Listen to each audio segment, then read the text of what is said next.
जय हिंद दोस्तों, Bharat sir coaching centre में आप सभी का स्वागत है। और आ गए हैं दूसरा चैप्टर सत्ता में साझेदारी की कार्य प्रणाली। तो चैप्टर नंबर 2 का हम एमसीक्यू कराएंगे। आप वीडियो के अंत तक बने रहें, आपके लिए वीडियो रामबाण साबित होगा।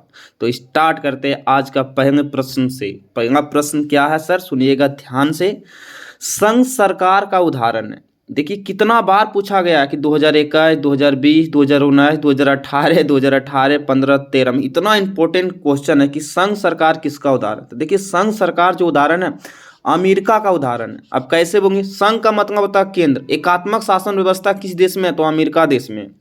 दूसरा प्रश्न, निम्नलिखित में से कौन केंद्र शासित प्रदेश है। तो देखिए उत्तराखंड राज्य है, छत्तीसगढ़ भी राज्य है, अब केरल भी राज्य है। चंडीगढ़ चंडीगढ़ चंडीगढ़ ये केंद्र शासित प्रदेश है। तो इसका आंसर हो जाएगा बी फॉर भरत सर।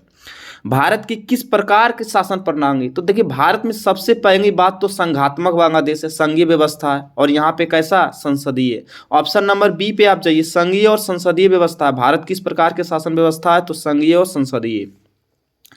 4 प्रश्न है कि पंचायती राज व्यवस्था में सर्वप्रथम किस राज्य में लागू की गई। तो पंचायती राज जो लागू किया गया था ना, पहला एक राज्य था जिसका नाम था राजस्थान। इसमें नागौर जिला में लगा था। ग्राम कचहरी का प्रधान कौन होता है, तो ग्राम कचहरी का प्रधान होता है सरपंच।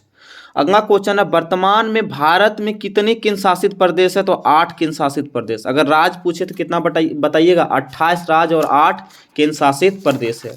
प्रश्न नंबर और अगला बात करेंगे सर कि प्रश्न है कि ग्राम पंचायत का कार्यकाल कितने वर्ष का होता है। तो ग्राम पंचायत का कार्यकाल 5 वर्ष का होता है। अगला क्वेश्चन है कि भारतीय संविधान की 8वीं अनुसूची में, भारतीय संविधान की 8वीं अनुसूची में कितनी भाषा है, तो 22 भाषा का जिक्र किया गया। भारतीय संविधान के 8वीं अनुसूची में 22 भाषा के बारे में बताया गया।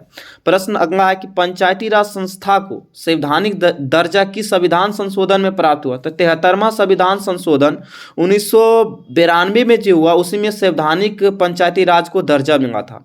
भारत में पहला नगर निगम कौन है, तो भारत का पहला नगर निगम मद्रास है, यानी कि चेन्नई का मद्रास जो है ना पहला नगर निगम है। भारत में महिलाओं के लिए 50% का आरक्षण की व्यवस्था किसमें की गई, तो पंचायती राज व्यवस्था में महिलाओं को 50% आरक्षण की व्यवस्था की गई है। बिहार में पंचायती राज व्यवस्था का कार्यकाल कितना है, तो 5 वर्ष है कार्यकाल। संघ राज की विशेषता नहीं है। तो सुनिएगा, अगर संघ राज की लिखित संविधान, अगर आपका देश संघीय राज व्यवस्था है तो उस देश में लिखित संविधान होगा, ये सही है। शक्तियों का विभाजन तो होगा ही, एक हरी शासन व्यवस्था नहीं होता। जिस देश में अगर संघीय राज की व्यवस्था है वहाँ पे दोहरी शासन व्यवस्था होती है। इसमें जो ऑप्शन नंबर सी कह रहा है एक हरी शासन व्यवस्था, ये नहीं होगा। और जिस देश में संघ सरकार होगी वहाँ का सर्वोच्च न्यायपालिका, तो ऑप्शन नंबर डी और बी और ए सही है, जबकि सी गलत है। इसने पूछा ना कि संघ राज की विशेषता नहीं है, तो ऑप्शन नंबर सी करेक्ट हो जाएगा आपका। पटना नगर निगम का प्रधान कौन होता है, तो पटना नगर निगम का प्रधान होता है महापौर। रट लीजिएगा सर, इतना बार पूछा है ना, आप गिनती भी भूल गए होंगे, इतना बार एग्जाम में आया होगा। पंचायती राज त्रिस्तरीय व्यवस्था में कौन सा नहीं। देखिए पंचायती राज ना त्रिस्तरीय है। बंगबंधु मेहता समिति 1957 के तहत भारत के पंचायती राज त्रिस्तरीय पंचायती व्यवस्था, जिसमें कि ग्राम पंचायत, जिला पंचायत, पंचायत समिति, लेकिन नगर पंचायत त्रिस्तरीय में नहीं आता है। पूछा है कौन नहीं है, तो ऑप्शन नंबर डी सही हो जाएगा। भारत में राष्ट्रीय स्तर पर पंचायती राज की स्थापना कब हुई, तो याद रखिएगा 1959 में पंचायती राज लागू हुआ था राजस्थान के नागौर जिला में। तो option number A correct answer है। बिहार में पंचायती राज का स्वरूप कैसा है, तो बिहार में जो पंचायती राज है ना त्रिस्तरीय है। बंगबंधु मेहता समिति के अनुसार त्रिस्तरीय पंचायती व्यवस्था है। 19 नंबर क्वेश्चन है, सुनिएगा कि बिहार यानी कि भारत पंचायती राज अधिनियम के अंतर्गत महिलाओं को कितने % का आरक्षण दिया। तो भैया आप रट लीजिए ना सर, पंचायती राज व्यवस्था में महिला 50% है। इस बात को रट लीजिए, 10 बार क्वेश्चन पूछा जाएगा, एक ही आंसर होता है 50%। आधुनिक युग में प्रत्यक्ष लोकतंत्र कहाँ, देखिए आधुनिक युग में ना प्रत्यक्ष लोकतंत्र अगर दिखता है तो स्विट्जरलैंड में दिखता है। इसको भी पीबीआई कर लीजिए।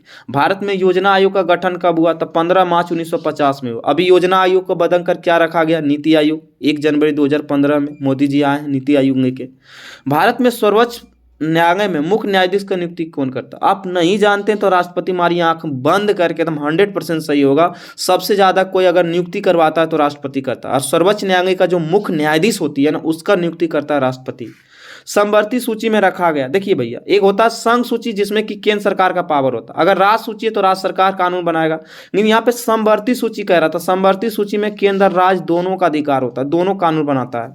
भारतीय संविधान सभा का गठन कब हुआ? तो भारतीय संविधान सभा का जो गठन हुआ था ना 1946 में हुआ था। कब हुआ? 1946। अब आते हैं नेक्स्ट प्रश्न पर। प्रश्न को ध्यान से देखते जाइएगा कि प्रश्न का आंसर, ये क्वेश्चन ऑफ बीबीडी जो प्रीवियस है बहुत ही खतरनाक साबित होगा आपके लिए। रामबाण, पंचायत समिति का प्रधान कौन होता था? पंचायत समिति का जो प्रधान होता है वो प्रमुख होता है, रट लीजिएगा, प्रमुख होता है।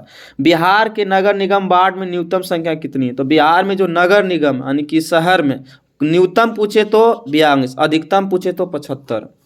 ग्राम पंचायत का सचिव कौन होता है? ग्राम पंचायत का सचिव होता है पंचायत सचिव होता है। कौन होता है? पंचायत सचिव। बिहार में कितने आबादी पर पंचायत समिति का एक सदस्य को चुना जाता है?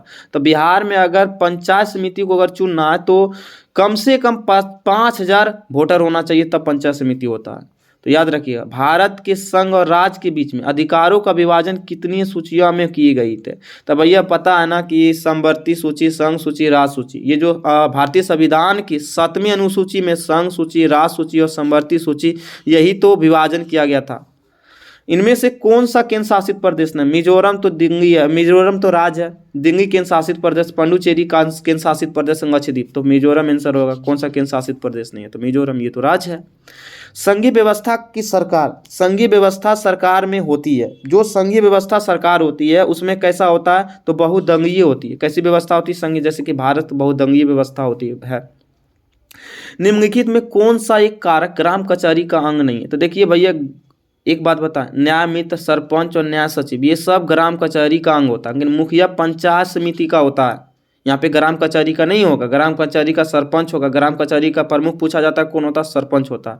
भारतीय संविधान में अधिकारों की कितनी सूचियां हैं? तो भैया 3 सूची है, संघ सूची, राज्य सूची और समवर्ती सूची।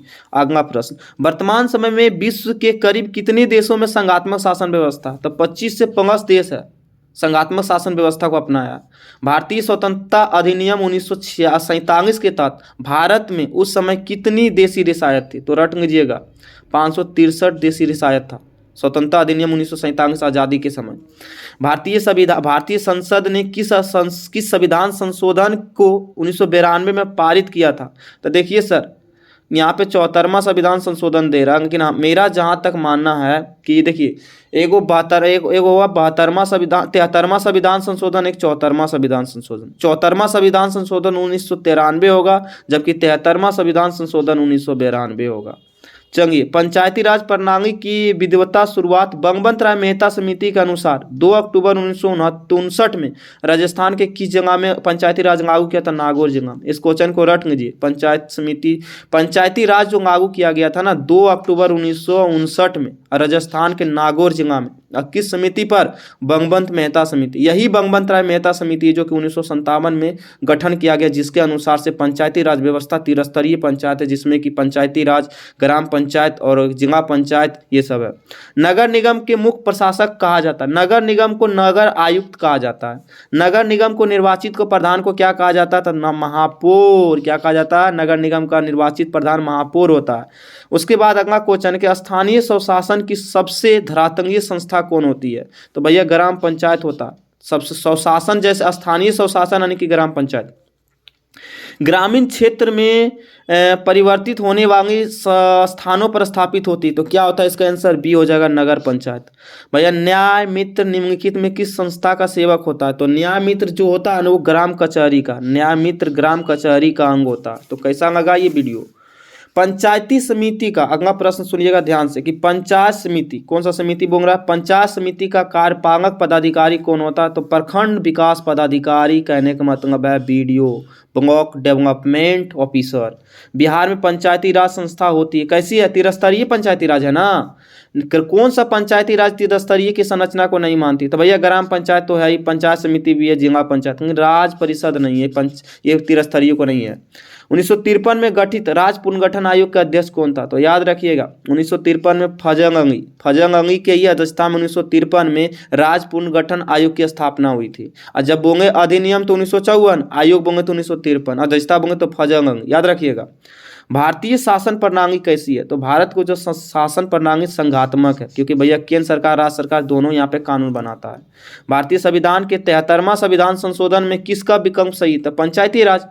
73वां संविधान संशोधन किसके लिए संशोधन किया गया, तो पंचायती राज के लिए ना। चलिए, किस राज्य के नाम और सीमा को परिवर्तन करने का अधिकार है, भाई संसद के पास ना किसी भी राज्य का नाम बदल सकता है, सीमा परिवर्तन करने का अधिकार संसद के पास है। अगला प्रश्न है कि बिहार में पंचायती राज अधिनियम 2006 के अनुसार ग्राम पंचायत की स्थापना की न्यूनतम जनसंख्या निर्धारित कितनी होती है, 7,000 पर। अगर बिहार पंचायत अधिनियम 2006 के अनुसार से देखेंगे तो एक ग्राम पंचायत बनता है 7,000 वोटर पर होता है। संघात्मक शासन व्यवस्था है, समझ शक्तियों संघ केंद्रित होता नहीं। संघात्मक शासन व्यवस्था वाला देश में शक्ति जो होता है ना, संघ और केंद्र दोनों के पास, तो एक नंबर गलत है। समझ शक्ति संघ और उसके विभिन्न इकाइयों में मत विभाजित होती है, ये आंसर सही है कि भैया संघ और राज्यों के बीच, दोनों के बीच कानून होता है। भारतीय संविधान के अनुसार उनके मौलिक प्रावधान क्या है, तो सुनिएगा ध्यान से। कहता है केंद्रीय सरकार अकेले बदल सकती नहीं, जिस देश में मौलिक प्रावधान केंद्र सरकार अकेले क्यों उखाड़ेगा। प्रांतीय सरकार अकेले बदल सकता नहीं, प्रांतीय सरकार भी अकेले कुछ नहीं करता। हाँ, दोनों स्तर की सरकार मिलकर बदल सकती है, इस बात को सही है। संघीय का मतलब ये होता है मिलाप, एकता। संघीय सरकार का कौन सा उदाहरण है, देखिए ऑप्शन नंबर डी पर आइए डायरेक्ट, उतना डिस्कस करने का टाइम नहीं, वीडियो लंबा हो जाता। सरकार की शक्ति के शासन विभिन्न स्तरों का बंटवारा, समझिए जब भी आए ना संघीय सरकार तो समझ जाइए कि एक का सरकार नहीं होगा, इसमें बहुत सारा सरकार होगी, राज्य सरकार होगी, केंद्र सरकार होगा, बहुत सारे छोटे छोटे इकाई में बटे होंगे सरकार। संघीय सरकार की एक अनोखी विशेषता क्या पता, निर्वाचित पदाधिकारी की सत्ता को शीर्ष पर प्राप्त करना, ऑप्शन नंबर ए सही होगा। 1993 में बेल्जियम के संविधान में कुछ बदलाव यानी कि संशोधन किए गए थे। क्या संशोधन किए गए, तो संघीय शासन प्रणाली को अपनाया गया था। किसका अपनाया गया था, संघीय शासन प्रणाली को 1993 में बेल्जियम संविधान में अपनाया गया था। अगला प्रश्न है, बचा है कुछ ही प्रश्न, अब देखिए क्या कहता है। निम्नलिखित में कौन सा कारक संघीय शासन व्यवस्था की विशेषता नहीं है, तो ऑप्शन नंबर सी क्या कहता है, सुनिए। मनोनीत पदाधिकारी की सरकार स्वर शक्ति का प्रयोग, ये सब क्वेश्चन नहीं आता, इसलिए ये सबको पढ़ना उतना कोई जरूरी नहीं। उधर जितना भी क्वेश्चन किए उसको रट लीजिएगा, एक बार वीडियो ना समझ आए तो दोबारा वीडियो देखिएगा। और ये वीडियो को ना थोड़ा सा बने रहिएगा, क्योंकि बनने के बाद ना आपका तैयारी बहुत अच्छी हो जाएगी। विश्वास कीजिए, मेरा भरोसा है कि आप अगर वीडियो को पूरा फुल वॉच करते हैं तो आपका ऑब्जेक्टिव कभी एक भी नहीं छूटेगा। 100 में 100 श्योर करके आएंगे। जय हिंद, टेक केयर, बाय, फिर मिलते हैं नेक्स्ट वीडियो में।